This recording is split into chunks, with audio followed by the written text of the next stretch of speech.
Alright, not really a long video today, just need to go over the 4 card reveals that happened today. And yes, you did hear me right, just 4 card reveals for us today because there was some weird timing with some reveals. We covered Yasuo yesterday. I believe he was supposed to be a card for today. Or I think maybe the open arena was supposed to be a card for today. Regardless of what the actual logistics were, we only got 4 cards today. First, let's go over an orange gear, a body gear I should say, for Mistfall. Mistfall is a 3 energy orange gear with when you buff a friendly unit, you may pay an orange power and exhaust this to ready that unit. So more access to readying units in orange. I mean, realistically, we can't really get away with running this in anything besides Lee Sin, I think. Has a positive interaction with Lee Sin because we can buff Lee Sin and doing so exhaust him. So you could buff him and then still move him on the same turn, which is nice. Or you could move him and then ready him again and all that kind of thing. But honestly, any other character is going to have a hard time taking advantage of this because any other character getting access to a consistent buff engine is probably going to be using the Arena Bar, which is another gear that we saw for Orange earlier in the DL cycle. And playing 2 gear that costs 3 just to get this engine going probably isn't worth it. I mean, with both of them set up, you can do a lot of readying, right? But is that worth it? I don't know. I feel like the investment and the tempo loss you get out of it probably isn't worth. This combo is probably crazy in free-for-all where you have a little bit more time though. So maybe that's the universe where this card sees play, is in free-for-all lobbies. I need to start evaluating cards more from a free-for-all perspective because I'm starting to realize a good number of cards that are perceived as quite bad in 1 versus 1 will probably have a lot more room to breathe in these kind of larger formats. Also, just as a random thought, this does read friendly unit. So if you play this and then your ally, like your teammate, buffs a unit, you could pay one of your own orange to let that player ready one of their units, which is interesting. So maybe that has some legs. Just things to think about whenever we see this keyword friendly, is that it does have some implications for the 2v2. Next, we have Trierian Gloryseeker. She's a 2 energy, 2 might card, so it's off to a good start, right? Baseline stats. As long as she's the 2nd card or greater, like as long as you played another card this turn already, she's going to enter with 3. 3 for 2 is pretty good. That's a good start.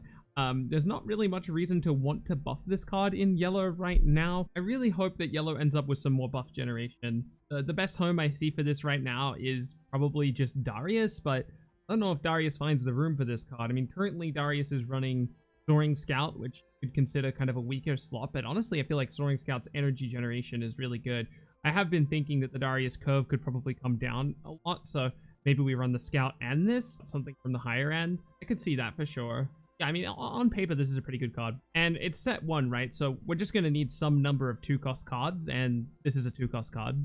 Udyr Wildman is a 6 energy, 1 power card with 6 might, and he reads, spend a buff, or spend my buff more specifically. It needs to be a buff that's on him. Choose 1 you've not chosen this turn.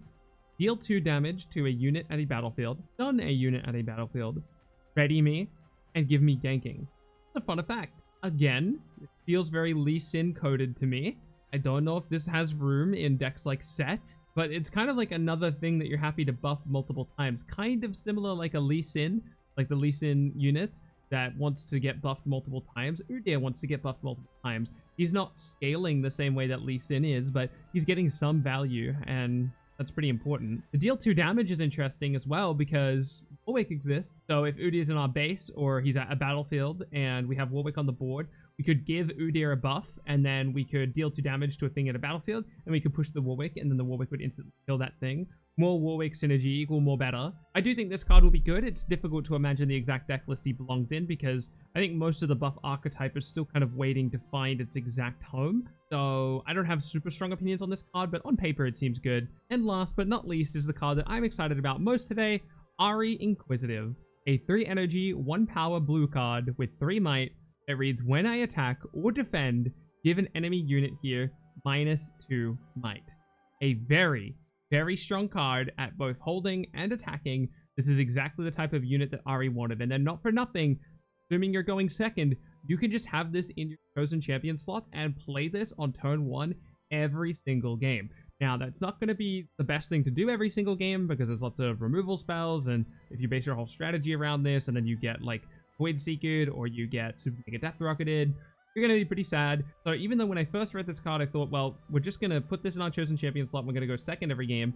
I don't think that's actually accurate. I think we still want to go first, and that way when we do play AHRI on turn 2, we have a Defy up to potentially defy Super Mega Death Rockets, especially in that Jinx matchup. But honestly, maybe that's not the case because the Jinx matchup is probably pretty, it's probably pretty not good for AHRI. But despite my reservations about that matchup specifically, I think AHRI has a very high ceiling and a pretty good floor as well. So she should be a really powerful card, and it's definitely the better of the 2 AHRIs we've seen so far. So I expect this to be the chosen champion for optimized AHRI lists. And I'm really excited to see what the rest of the AHRI list looks like because this is definitely my type of card. I should also mention that this card will likely be very strong in Teemo lists as well. It helps them get back onto battlefields, which is something they struggle with. And then it will also help them hold battlefields, which is exactly what they want to do.